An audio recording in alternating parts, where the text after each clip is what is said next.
नमस्कार मंडळी, S S food कट्टा या चॅनलमध्ये तुमचं स्वागत आहे.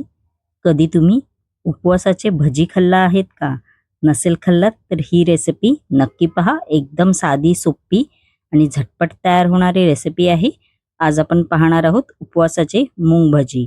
चला तर जराही वेळ न घालवता रेसिपीला सुरुवात करूया. इकडे मी 1 कप मूग डाळ आहे, ती ओव्हरनाईट भिजत ठेवली होती. आपण आता ही मूग डाळ आहे ती मिक्सरच्या जारमध्ये घालायची आहे. असा इकडे मी मिक्सरचा जार घेतलेला आहे, त्याच्यामध्ये मूग डाळ आहे ती घातलेली आहे. त्यानंतर याच्यामध्ये 1 चमचा जिरा आहे ते घालायचं आहे.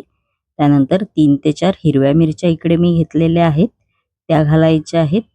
तुम्ही तुमच्या अंदाजे हिरवी मिरची घ्या, जसं तुम्हाला तिखट पाहिजे तसं. आपण आता हे मिक्सरला वाटून घ्यायचं आहे. बघू शकता असं मी वाटून घेतलेलं आहे. आपण आता हे एका बाउलमध्ये काढून घ्यायचं आहे. मूग डाळीचं मिश्रण आहे ते बाउलमध्ये काढलेलं आहे. आपण आता याच्यामध्ये 4 चमचे उपवासाची भाजणी पीठ आहे ते घालायचं आहे. तुम्ही ह्याच्यामध्ये राजगिऱ्याचं पीठ किंवा साबुदाणा पीठ पण घालू शकता. त्यानंतर याच्यामध्ये चवीनुसार मीठ आहे ते घालायचं आहे.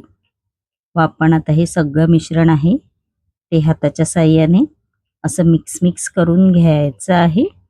असं मिक्स करायचं आहे. इकडे आपल्याला पाण्याचा वापर नाही करायचा आहे. बघू शकता आपलं मिक्स करून झालेला आहे. असा डो तयार करून घ्यायचा आहे. आपण आता याचे मस्तपैकी भजी तयार करणार आहोत. तुम्ही याचे वडे पण केलात तरी चालेल. इकडे तेल गरम करायला कढईमध्ये मी आधीच ठेवलं होतं. आपण आता हे उपवासाचे भजी आहेत ते करणार आहोत. असे एक एक करून तेलामध्ये सोडायचे आहेत.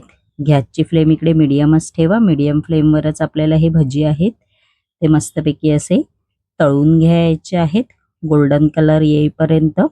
काहीतरी उपवासाला वेगळं असं. रोज रोज साबुदाण्याची खिचडी, साबुदाणा वडा खाऊन कंटाळा आला असेल तर नक्की ही रेसिपी करून पहा. आणि मस्तपैकी आपले उपवासाचे मूग डाळीचे भजी आहेत ते तयार झालेले आहेत, बघू शकता तुम्ही. आणि माझी रेसिपी कशी वाटली कमेंटमेंट बॉक्समध्ये नक्की सांगा. आणि अशाच नवनवीन युनिक रेसिपी जर तुम्हाला माझ्या चॅनलवरती पाहायच्या असतील आणि तुम्ही जर माझ्या चॅनलवरती नवीन असाल तर नक्की एस एस फूड कट्टा या चॅनलला लाईक, शेअर आणि सबस्क्राईबर करायला विसरू नका. धन्यवाद.